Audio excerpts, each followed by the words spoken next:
Shalom, selamat malam. Bapak Ibu yang kekasih dalam Tuhan, kita di hari ini, khususnya di hari Pentakosta, kita sangat bersyukur dan dapat merayakan hari Pentakosta. Sekaligus kita menghayati makna daripada Pentakosta yang sesungguhnya tentang bagaimana Roh Kudus dicurahkan bagi kita orang percaya. Pengalaman kita bersama dengan Roh Kudus tentu menjadi satu pengalaman yang sangat penting dan juga membawa dampak yang sangat besar bagi kehidupan kita dalam pelayanan, baik dalam keluarga, dan kita percaya ada spirit, ada semangat dari Pentakosta itu yang bisa kita terus dengungkan, bahkan kita pegang teguh. Ya, baik Bapak Ibu, kita sebelum merenungkan firman Tuhan malam hari ini kita berdoa. Bapa kami di dalam surga, dalam Yesus Kristus Tuhan dan Juru Selamat kami bersyukur karena kemurahan-Mu kami kembali boleh merayakan hari Pentakosta. Dan malam hari ini dalam rangkaian doa kami, setiap malam kami bersyukur kami mau merenungkan dan membaca firman Tuhan. Dan kiranya Tuhan menolong kami mengerti akan kebenaran firman-Mu. Dan secara khusus dalam hubungan kami dengan Roh Kudus, pekerjaan Roh Kudus dalam kehidupan kami sebagai orang yang percaya. Berbicaralah ya Tuhan, kami siap untuk merenungkan dalam hidup kami. Dan di dalam nama Tuhan Yesus kami berdoa. Amin. Bapak Ibu, saya tetap memberikan semangat bagi kita di hari Pentakosta ini. Sebagaimana lagu yang seringkali kita nyanyikan. Api Roh Suci bakar hatiku dengan kasih yang murni dari Kalvari. Roh Pentakosta giat bagi nama-Mu. Api Roh Suci bakar hatiku. Semangat ini menjadi satu dorongan bagi kita untuk mempertaruhkan hidup kita di dalam pekerjaan Tuhan. Baik sebagai para pelayan, hamba Tuhan, aktivis, apapun yang sedang kita serahkan dalam pelayanan kita, itu bagian dari semangat Pentakosta itu. Setidaknya kita di dalam Pentakosta ini kita diingatkan kembali pada renungan kita pada kenaikan, yaitu ada Roh Kudus. Ketika Roh Kudus dicurahkan kepada kita orang percaya, kamu akan menerima kuasa. Dan kuasa itu membawa dampak untuk keberanian bersaksi. Dan kita juga sudah menyaksikan bagaimana para rasul di awal gereja mula-mula itu dengan penuh sukacita, penuh keberanian, berkorban untuk menjadi saksi Kristus. Dan kita juga melihat bahwa tidak hanya di dalam kehidupan ini, dalam kehidupan kekristenan, giat melayani tetapi juga diperlengkapi. Tadi pagi kita merenungkan bagaimana Roh Kudus akan, orang yang dipimpin Roh Kudus akan menghasilkan buah roh. Dan itu berdampak bagi kehidupan secara rohani. Dan juga dapat karunia-karunia yang diberikan untuk dapat melayani. Bapak Ibu yang kekasih, kita pada bagian yang terakhir dari peranan Roh Kudus dalam kehidupan orang yang percaya kepada Kristus. Pada malam hari ini kita memperhatikan beberapa hal yang sangat penting. Secara khusus tentang dinamika pertumbuhan kita sebagai orang Kristen. Karena kalau orang Kristen tidak bertumbuh menjadi orang Kristen, kehidupan sehari-hari begitu-begitu saja, tidak ada sesuatu yang bertumbuh dalam hidupnya, baik dalam penyerahan diri kepada Tuhan, dalam melayani Tuhan, di dalam memberikan hidupnya bagi pelayanan pekerjaan Tuhan, bahkan menghadapi tantangan pun juga. Orang Kristen harus bertumbuh. Dan pertumbuhan itu dapat dilihat dari hasil yang dilakukan, baik itu berupa hasil-hasilnya dalam pekerjaan Tuhan maupun juga secara kualitas dalam diri kita. Bapak Ibu, kita bersama-sama kembali diingatkan. Beberapa kali ini kita selalu menyinggung tentang dosa. Orang yang mau bertumbuh, orang Kristen yang bertumbuh adalah orang yang sudah tidak lagi dikuasai oleh dosa. Sudah bebas dari dosa. Dia tidak ada di bawah lagi perbudakan dosa. Tidak lagi mengikuti kepentingan daging, keinginan daging dan sebagainya. Dia sudah meninggalkan itu dan sekarang dia memulai menjalani hidup ini di dalam istilahnya yang di dalam Galatia itu dipimpin oleh Roh. Dia menghasilkan buah Roh, dia melakukan hal-hal yang sesuai dengan keinginan Roh, bukan keinginan daging. Dan tentu saja itu bertentangan dengan dosa ya. Jadi mungkin sepanjang hidup kita ini, bahkan dalam perjalanan hidup kita beberapa tahun yang kita lewati, terjadi berbagai pertentangan batin. Bahkan selalu ada saja hal-hal yang menjadi konflik di dalam diri kita, pergumulan terhadap kehidupan rohani dan pergumulan juga dengan dosa yang seringkali menggoda kita. Iblis dengan cara-cara yang licik untuk menggoda kita berbuat dosa lagi. Nah, itu yang penting. Kita harus tinggalkan dosa. Nah, kita sudah akan melangkah di dalam pertumbuhan rohani kita. Nah, saya ingin menyinggung beberapa poin penting yang menjadi bukti sebuah pertumbuhan, di mana Roh Kudus menuntun kita dalam pertumbuhan iman, pertumbuhan rohani kita. Yang pertama kita akan lihat di dalam Roma pasal 8 ayat yang ke-26 sampai dengan ayat yang ke-28. Ya.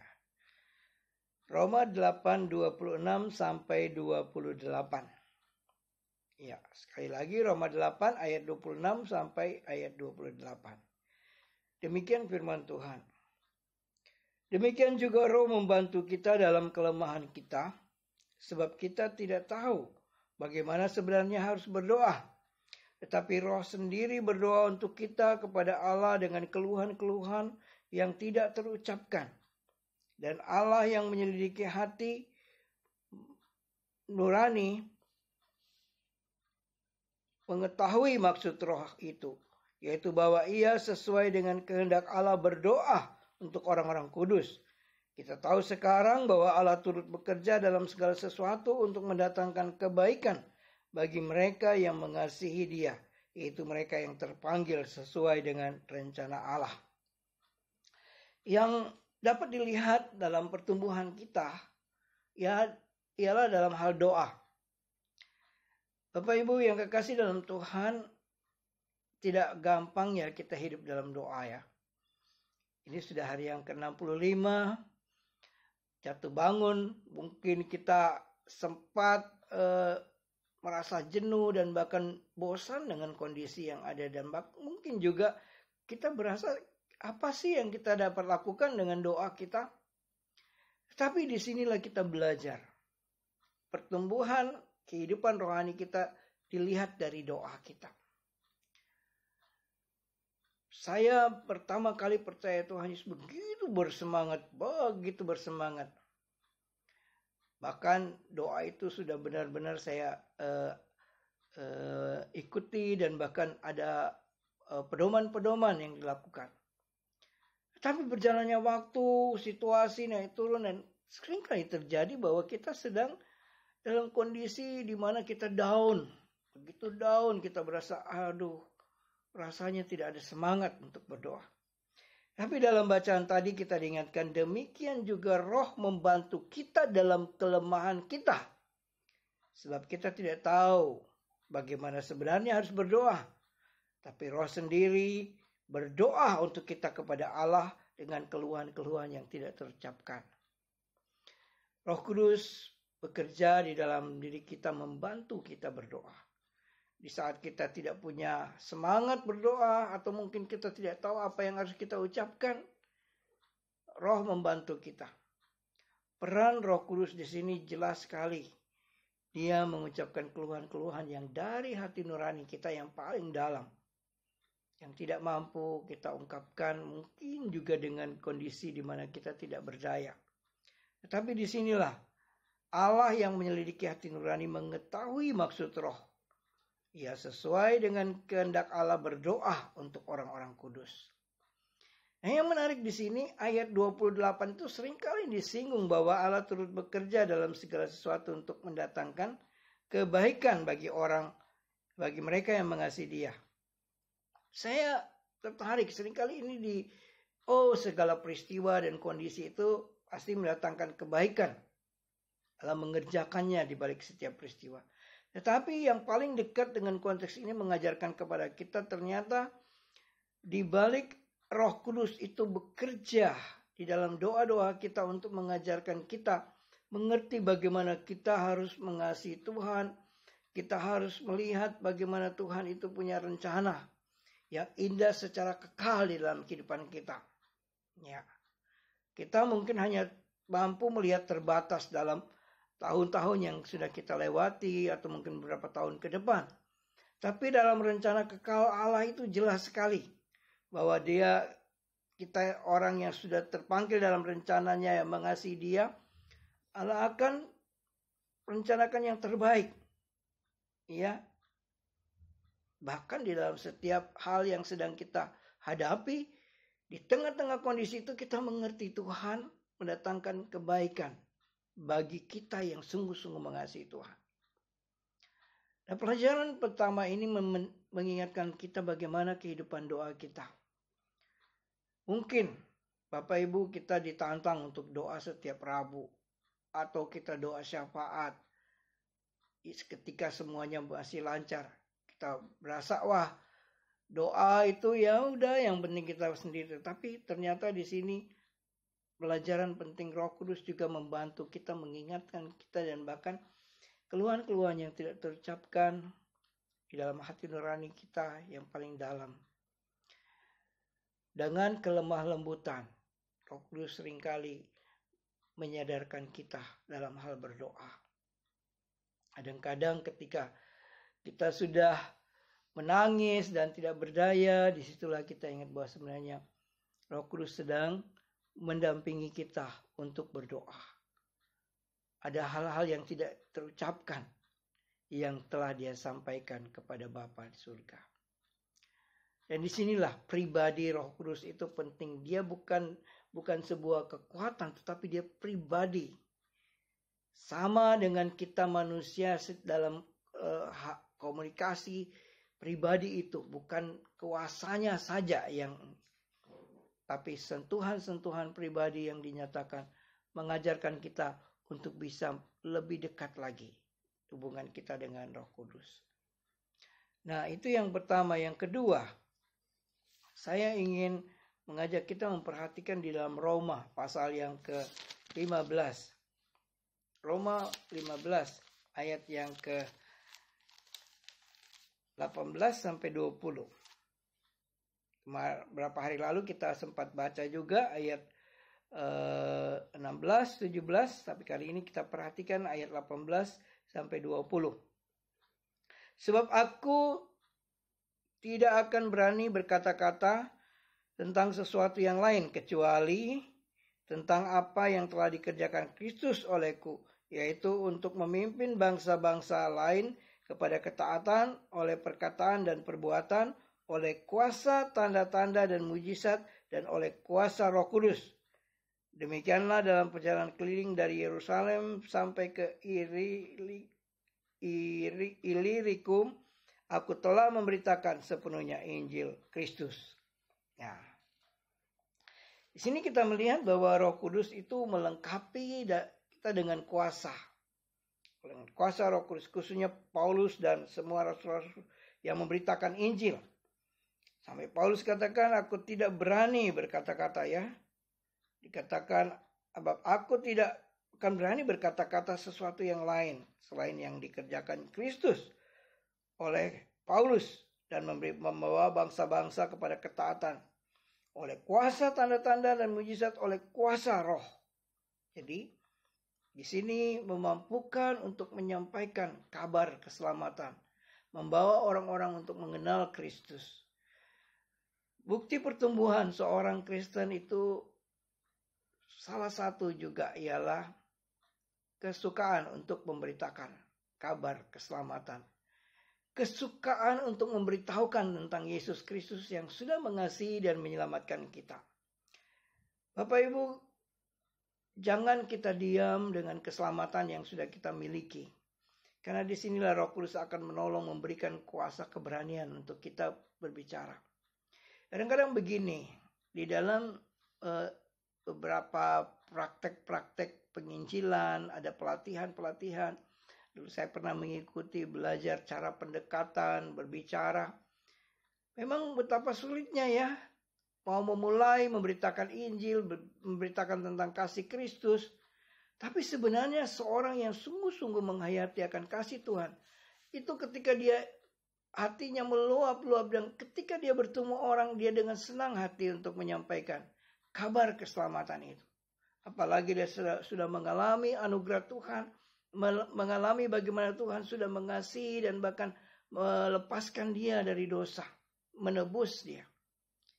Dan Roh Kudus mendampingi untuk terus menopang dan bahkan memberikan kuasa. Bahkan ada tanda-tanda juga ya yang menyertai pemberitaan Injil. Apakah itu mujizat, apakah itu tanda-tanda lain yang diberikan dengan karunia-karunia yang ada. Nah, pertumbuhan rohani orang Kristen juga dengan kesaksiannya. Bagaimana dia akan bertumbuh di dalam memperkenalkan kasih Kristus. Dan tidak berhenti untuk menceritakan. Dan biarlah kesukaan ini selalu berkobar-kobar di hati kita. Kemudian, Roh Kudus juga akan memberikan pertumbuhan bagi kita. Di dalam Roma pasal 14, ayat yang ke-17 dan 18, sampai 19 saya bacakan. Roma 14 ayat 17 sampai 19.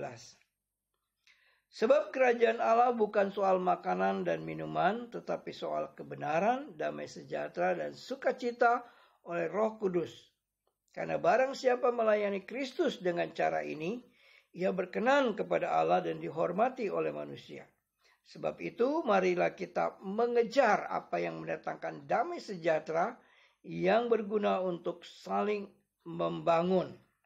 Ya, selanjutnya memang diingatkan ayat 20, jangan merusak pekerjaan Allah karena makanan.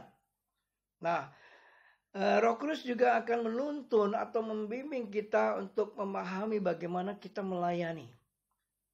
Jadi, dalam perikop di dalam Roma ini sebenarnya bicara supaya jangan menjadi batu sandungan.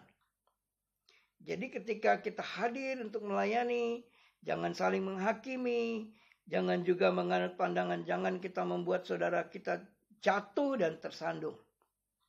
Jadi menarik sekali di sini ketika Paulus mengingatkan kerajaan Allah bukan soal makanan dan minuman.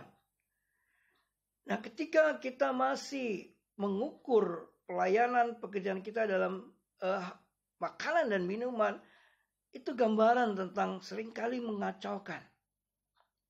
Nah, kerajaan Allah bukan soal itu. Bagaimana kita melayani orang? Memang kita memperhatikan mungkin secara diakonia melayani dengan soal makanan, minuman, atau hal yang sifat jabat. Tapi bukan itu yang menjadi dasarnya. Perhatikan, dikatakan soal kebenaran. Kembali kepada kebenaran. Baik itu tentang Allah sendiri, firman Allah. Kemudian damai sejahtera dan sukacita oleh Roh. Roh Kudus yang menjadi sentralnya yang secara khusus akan merangkul dalam rangkaian pelayanan ini. Dikatakan, sebab itu barang siapa melayani Kristus dengan cara ini, ia berkenan kepada Allah dan dihormati manusia. Nah, disinilah kita belajar bahwa seringkali orang Kristen tidak menjadi teladan, tidak menjadi kesaksian karena salah di dalam mempraktekkan pelayanannya. Hal-hal yang sifatnya jasmani, dia dapat menempatkan pelayanan itu di bagian yang tepat, tetapi harus dasarnya sangat kuat ialah kebenaran firman Tuhan. Hal yang mendasar itu dibangun di dalam kebenaran, ketaatan kepada firman Tuhan, dan bahkan di dalam damai sejahtera, yang kehidupan yang damai, yang rukun, kehidupan yang saling membangun ya. Di dalam ayat yang ke-19, mari mengejar apa yang mendatangkan damai sejahtera dan berguna untuk saling membangun. Tidak jarang konflik-konflik terjadi untuk kepentingan-kepentingan dan keuntungan pribadi. Tetapi justru yang harus diperhatikan adalah damai sejahtera dan sukacita.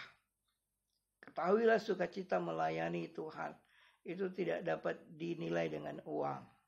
Ya. Kita bersemangat dalam melayani Tuhan. Bukan soal uang yang menjadi dasarnya, tetapi oleh Roh Kudus, sukacita dari Tuhan, kesukaan dari Tuhan. Itulah yang menjadi kekuatan kita. Di dalam pelayanan pekerjaan Tuhan, ketika orang sudah mulai mengukurnya itu di dalam batas-batas materi, maka orang akan sukacita ketika pelayanannya dinilai atau diapresiasi dengan materi. Padahal sebenarnya pelayanannya sungguh jauh lebih besar, lebih berharga daripada materi.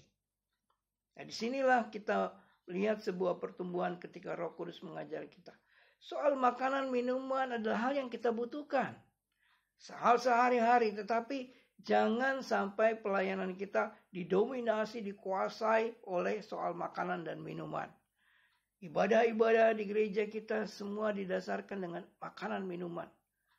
Bukan itu. Kita memang jemaat mula-mula itu bersekutu, berdoa, memecah roti, perjamuan, ada persekutuan. Tetapi semuanya itu mengikat di dalam damai sejahtera Tuhan. Ada persekutuan yang indah, ada sukacita, bukan untuk iri dengki dan sebagainya. Seperti saya pernah sampaikan, ada gara-gara soal konsumsi, ibu-ibu ribut. Ada hal-hal tertentu tentang makanan dan minuman, terjadi batu sandungan. Orang tidak menguasai diri karena soal makanan dan minuman. Nah, pertumbuhan-pertumbuhan seperti inilah yang sangat penting ketika kita melayani dengan cara yang benar. Kita mulai tingkatkan di dalam pengalaman kita melayani Tuhan. Teristimewa melalui peranan Roh Kudus dalam kehidupan kita, kita bisa merasakan, mengalami, dan sekaligus juga dapat mempraktekkan apa yang Tuhan kehendaki. Berdoa, kemudian memberitakan Injil, ya, dan bagaimana pelayanan ke dalam. Ketiga hal ini sangat berdampak di dalam kehidupan kita. Bapak Ibu yang kekasih, di hari Pentakosta ini biarlah kita punya spirit yang semangat, ya, tetap teguh. Ada kuasa di dalam Roh Kudus yang dicurahkan kepada kita untuk menjadi saksi Kristus, dan ada karunia-karunia yang dipersiapkan. Dan ketika kita menggunakan semuanya itu, ingatlah, jangan lupa kita bertumbuh di dalam doa, kita juga bertumbuh dalam memberitakan Injil, menyatakan kasih Tuhan, dan bagaimana persekutuan kita, pelayanan di dalam jemaat. Bagaimana kita ada dikatakan kebenaran, ada damai sejahtera, dan sukacita dari Roh Kudus. Mari kita berdoa. Bapa kami bersyukur sebab hanya kemurahan-Mu kami ada sampai saat ini. Dan istimewa di sesi yang bagian terakhir tentang peran Roh Kudus, kami boleh diingatkan kembali bagaimana Roh Kudus membimbing kami menghadapi berbagai pelayanan pekerjaan Tuhan, baik dalam hal doa, dalam memberitakan Injil, dan juga dengan bagaimana persekutuan pelayanan intern dalam gereja. Tuhan, kami mohon ampun bila kami tidak bertumbuh dalam mengiring Engkau, tapi biarlah melalui malam hari ini, di hari Pentakosta ini, Tuhan tolong kami, supaya kami punya semangat baru, punya sukacita, ada damai sejahtera, kebenaran, dan kami boleh membangun kehidupan doa yang kuat di dalam Tuhan. Dan melalui kehidupan kami menyampaikan kasih Kristus. Selagi masih hidup, ya Tuhan, kami tidak mau menyia-nyiakan waktu yang ada. Mungkin di masa pandemi COVID-19 ini menjadi kesempatan bagi kami untuk bertumbuh, mengalami pengalaman-pengalaman yang luar biasa dari Tuhan. Kami percaya bahwa Engkau mau memakai kami, walaupun situasi sulit, karena Engkau hadir untuk menguatkan, meneguhkan kami. Dan panggilan-panggilan yang sudah Tuhan nyatakan dalam rencana kekal-Mu yang telah Engkau tuangkan di dalam kasih yang sangat besar, baik melalui Yesus Kristus yang menjadi juru selamat kami, dan juga di dalam Roh Kudus yang mendampingi kami saat ini sampai selama-lamanya. Terima kasih ya Bapa. Ini doa kami, berkati jemaat-Mu, berkati para majelis The Alliance Bible Church Timor Leste, dan tugas dan tanggung jawab kehidupan sehari-hari. Tuhan naungi dengan kasih setia, berikan kekuatan, kesehatan, dan juga semua jemaat masing-masing ya Tuhan, ya, baik yang di Timor Leste dengan semua perjuangan, pekerjaan, bisnis, sebagainya teristimewa. Kalau ada yang terpisah dengan keluarga, baik yang ada di Indonesia, Tuhan tetap menyertai dan memberkati. Bila ada yang tetap berjuang dengan semua kondisi yang ada di Timor Leste, Tuhan tetap kuatkan dan teguhkan. Dan kami percaya bahwa Engkau selalu hadir dalam kehidupan anak-anak-Mu dan tidak meninggalkan kami ya Tuhan. Kami percaya bahwa di tengah-tengah kondisi seperti ini, kami boleh melihat Engkau sedang bekerja untuk mendatangkan kebaikan. Kuatkan kami Tuhan, kami berdoa dan bersyukur hanya di dalam nama Tuhan Yesus. Amin.